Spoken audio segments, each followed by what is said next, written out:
djbasking.com www.djbasking.com Sachin बाबू सचिन बाबू सचिन बाबू घरे हम लौटी राती राती पड़ोसी जरे फाट जाए छाती घरे हम लौटी राती राती पड़ोसी जरे फाट जाए छाती कोकिला स्कॉर्पियो को लाइक पूरा रोड तले हम छापी बिरौनी के पट्टी पे डंडा तना रहेगा दबदबा दबदबा है दबदबा बना रहेगा दबदबा है दबदबा बना रहेगा सचिन बाबू सचिन बाबू सचिन बाबू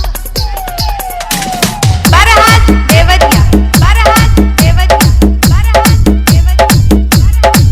मुहाने युवा शक्ति की बैठक बने रोज रोज भवकार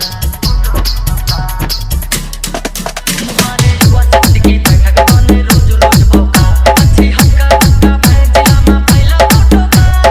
आता लगा माहौल गरम है गुंडई नहीं हमेशा जाम पे आए दिन हर भाई का पट्टे बना रहेगा दबदबा दबदबा है दबदबा बना रहेगा दबदबा दबदबा है दबदबा बना रहेगा सचिन बाबू सचिन बाबू सचिन बाबू बरहात देवरिया बरहात देवरिया बरहात देवरिया बाउंसर चार चार के साथ चार थी रही है गनर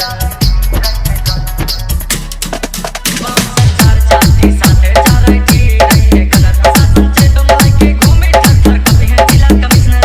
कोई न धक्की मुक्का है चुनाव लड़ेंगे पक्का है संसद में तो भाई का हरदम बना रहेगा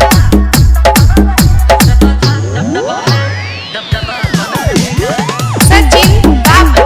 सचिन बाबू दबदबा बना रहेगा download from djbasking.com